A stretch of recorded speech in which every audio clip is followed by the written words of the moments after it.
It's time to go on the record with WRAL News. Where is the leadership? Where are y'all? Y'all don't show up when something like this happens. This should have never happened. I think it's very important that the community has an opportunity to be heard, that we be transparent in that process, and that we really be open to hearing the things that they have to say. And I'm grieving, the Boyle family is grieving. All this is a tragedy that should have been took place as soon as they got their car. The last voice you heard there belongs to the grandmother of 15-year-old Devin Farrell, the child. He was a child, will be laid to rest this weekend after being stabbed during a fight in a high school gym. It's the kind of shocking and traumatic case of school violence that will live with the students who attend Southeast Raleigh Magnet High and with the community and even state for years to come. It's why hundreds filled the auditorium at that high school this week, demanding something: better access to mental health resources and counseling, stronger avenues for students and families to report bullying and conflicts that may boil over, and direct response to social media clashes that can evolve from phones to fights. Thanks for joining us for On the Record. I'm your host, Lena Tillett. While the tragedy that happened at Southeast this time, educators and school officials tell me they grapple with how to prevent conflicts from getting out of hand every single day. And tonight we will dive into this topic with school officials actively working to keep our children safe.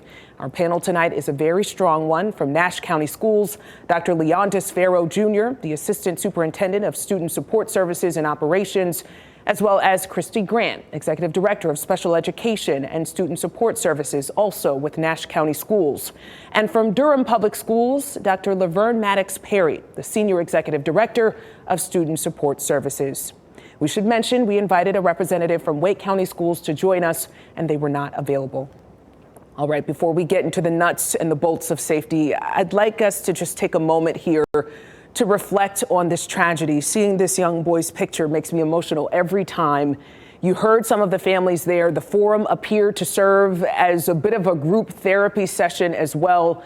Ms. Grant, coming from Nash County Schools, I know you're in a different district, but what impact has this tragedy had on you as a school administrator? Yes, this tragedy, along with some others that we have heard about recently, has really brought to life assessing our current practices that we have in place. We have, for multiple years now, been working on our culture within our schools to change to a changing really from a code of silence to really students not being afraid to speak out. And that's kind of what it's going to take. We have a district team that reviews all of our safety and our mental health and our student support services we have in place. And I think what this did was really cause us to shine a light on diving deeper into what we currently have in place and just really seeing, is there anything else that we need to be doing or that we can do for the safety of our students and our staff? Same question to you, Dr. Maddox Perry, coming from Durham Public Schools. You have been in schools, a school administrator now for decades. What impact has this had on you? Well, as you can imagine, this is quite emotional for anyone connected to public schools because of the dedication to, providing for students' well-being and their safety. And so for us, likewise, we've been very reflective, but we've also been looking at those proactive steps that we take in Durham Public Schools to ensure holistic wellness for students, to ensure that their relationships that allow for outlets to deal with emotions, conflicts, and repairing harm when things have happened. And then we also look at, are there things we need to be doing to broaden our impact within our school district? We're going to talk about the specifics. Dr. Farrow, I did want to mention this because it's important to mention. Southeast is an incredible school, has strong academics, smart, talented students there, driven students, and yet something like this can happen anywhere. Dr. Farrow. Looks like you're on mute, Dr. Farrow. I'm so sorry. Could you restate that question, please? Sure. Essentially, this is a great school. Southeast is a strong school, strong academics, and yet something like this can happen anywhere.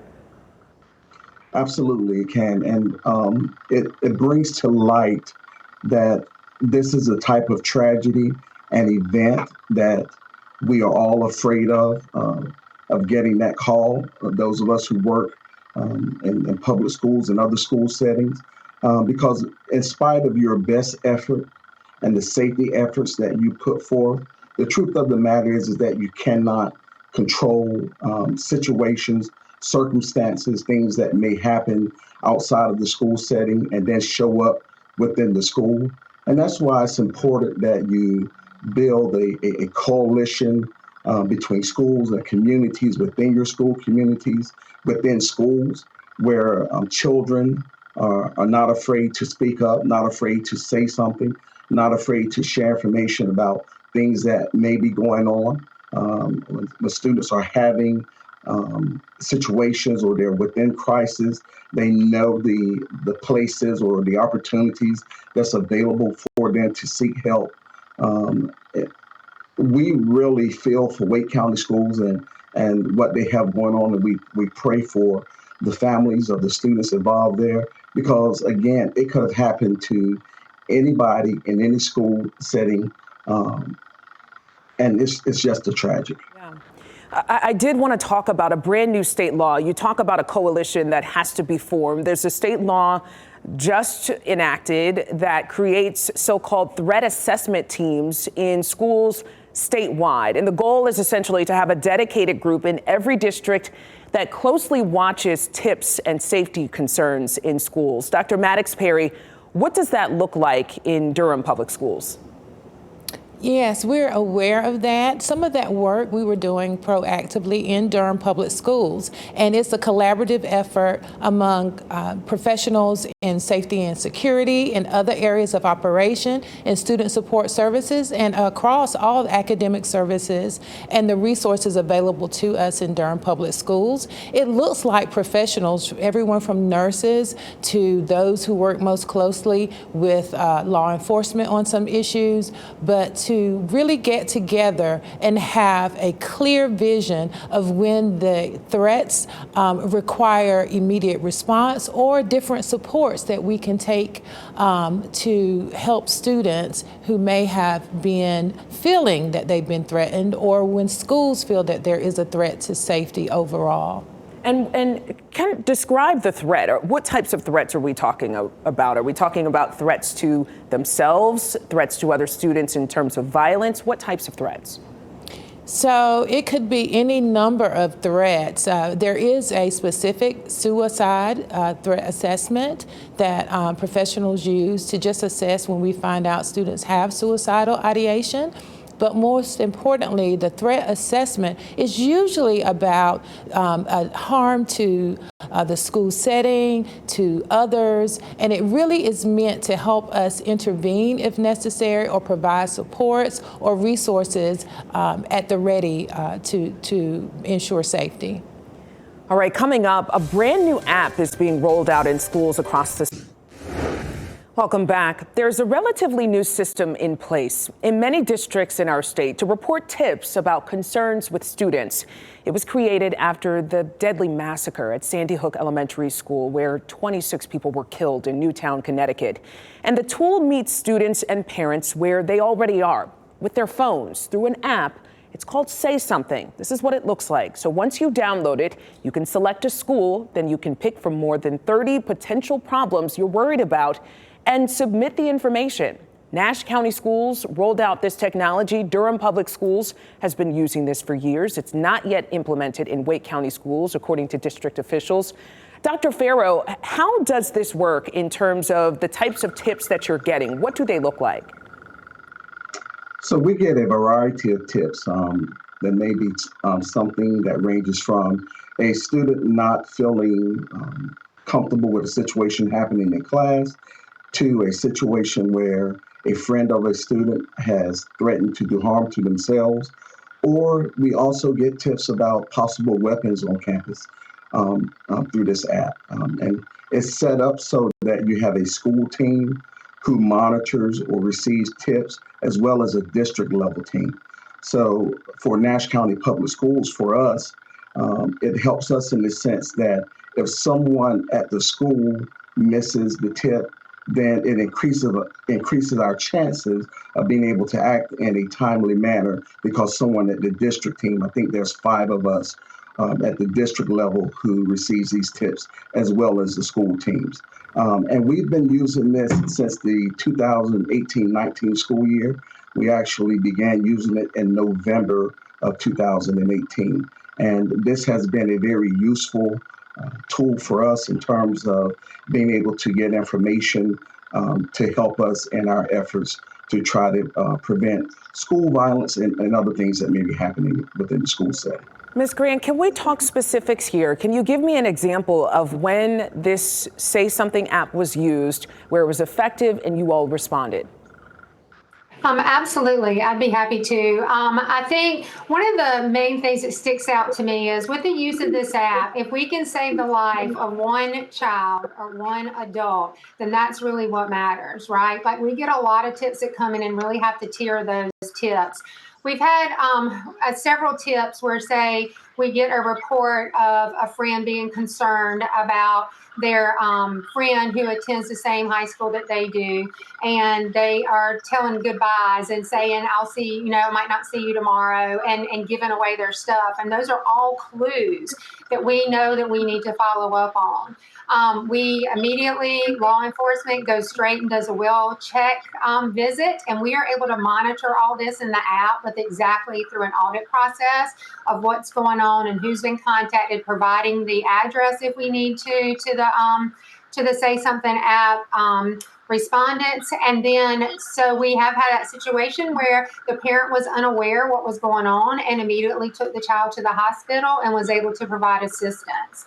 And I'm really proud of the fact that that process worked for that student, and it could have been a very different outcome had her friend not wanted to say something to somebody and give that information out.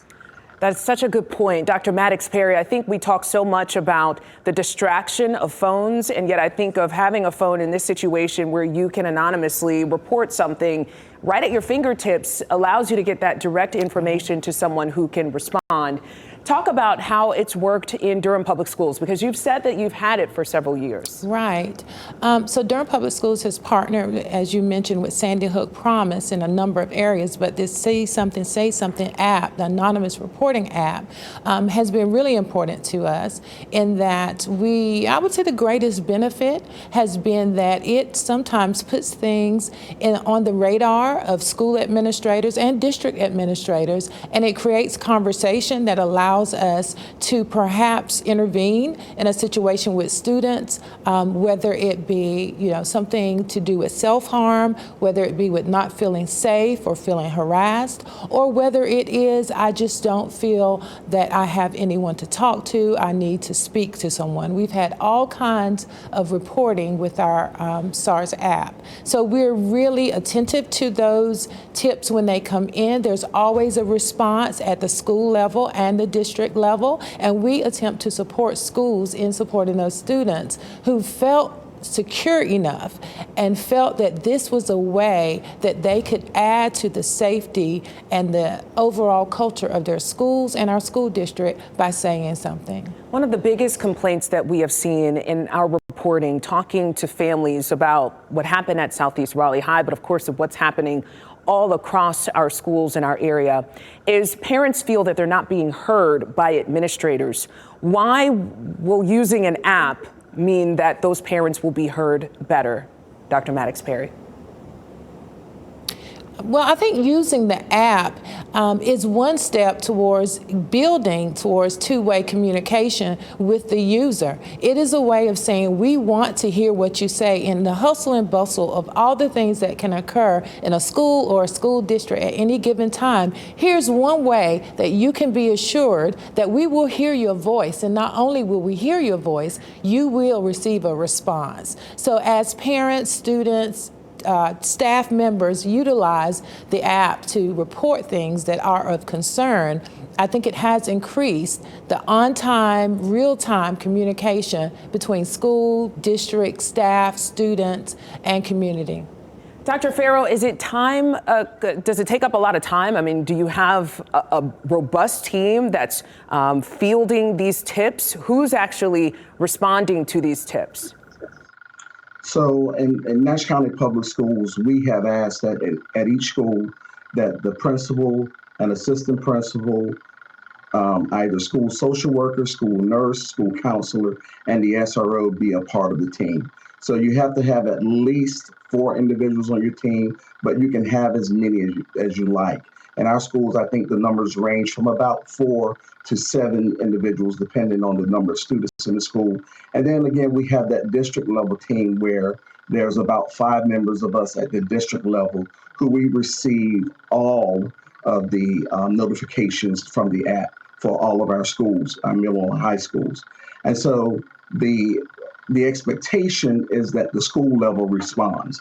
Where we are beneficial in this process is calling the schools to make sure that they have seen the app. If we do not see any follow-up where the school has responded, then it gives us the opportunity to call the school and say, hey, want to make you aware that this is and say something. Please look at it and go ahead and act on this matter.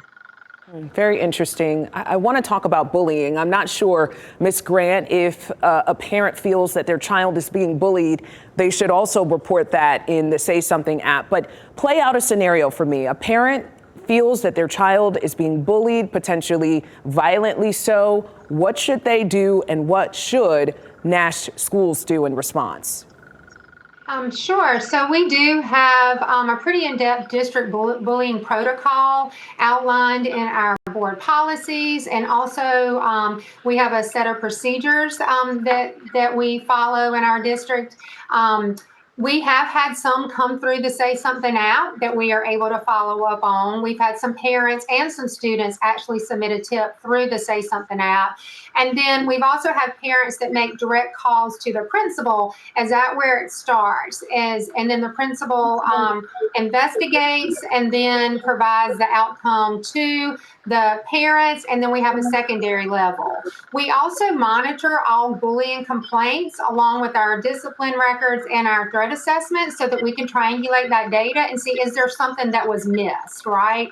So that we can make sure that we're addressing everything that we need to possibly address with the students who reported the bullying, as well as the students who are potentially being alleged to have been doing the bullying. Social media, cyberbullying, these are not new concepts anymore. We can't act like this is technology that we can't navigate. So we need to talk about what districts are doing to address it. We'll do that after the break. Welcome back. We continue to talk about bullying and the impact that this is having on our communities, on our students. I want to stay with this topic because it's something that parents talk about the most.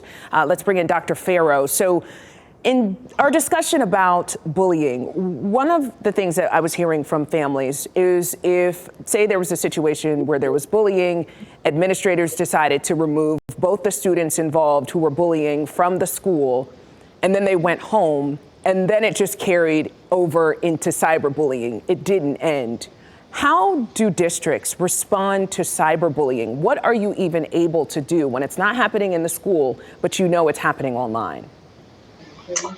So for us and our policy, and as we understand state laws and legislation around bullying, if a situation happens away from school, and most often when these situations are happening, they are happening through some sort of social media format or texting. If it shows back up at the school and it becomes a situation at the school, then we are required to look into that matter and to address it. And also having to understand what the definition of bullying is.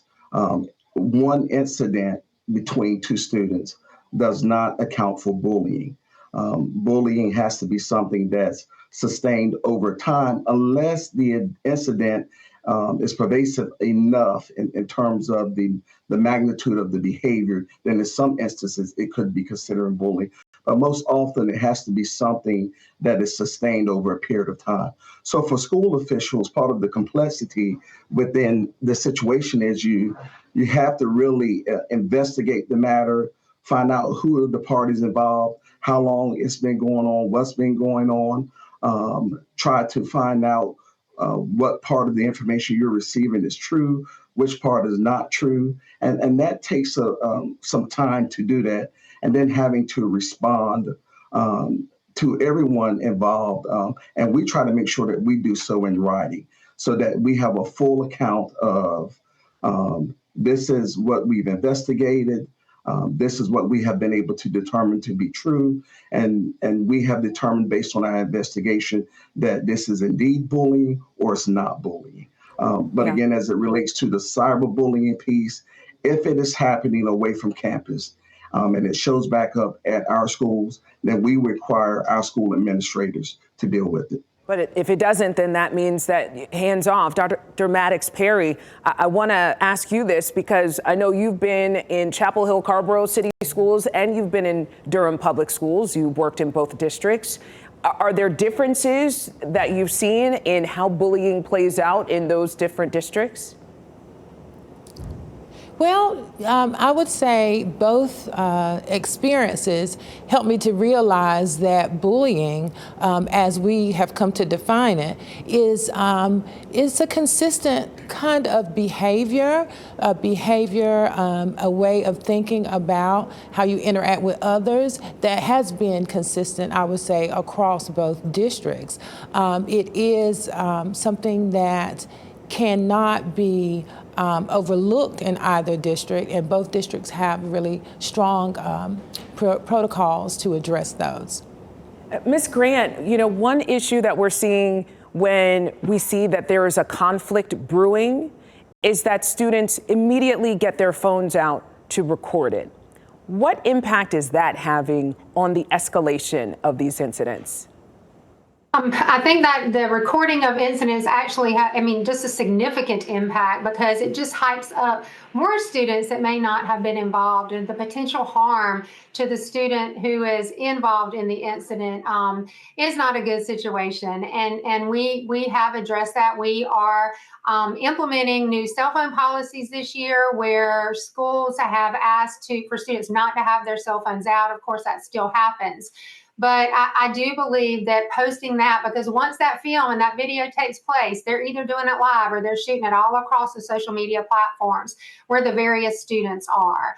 And so it just causes more concerns about more students that we need to get in and really have the have conversations with about the appropriate use. And Dr. Farrow, I'm not sure if you want to add anything to that. I know you've worked really hard with the administrators. Yeah, unfortunately, we've run out of time. And let me tell you, this is the type of discussion that I would like to have for 2 hours because you all are a wealth of resources and a wealth of information, and families absolutely are looking for it. So how about this? I'll say I hope to have you all on again where we can continue this discussion. Dr. Farrow, Dr. Maddox-Perry, Ms. Grant, thank you so much for your time this evening. Again, our hearts are with the Farrell family as they're dealing with such a grave loss, and with the Wake County School District. If you have something to say about tonight's discussion, you can find me on Facebook or send us an email at ontherecord@wral.com. Be safe, everyone.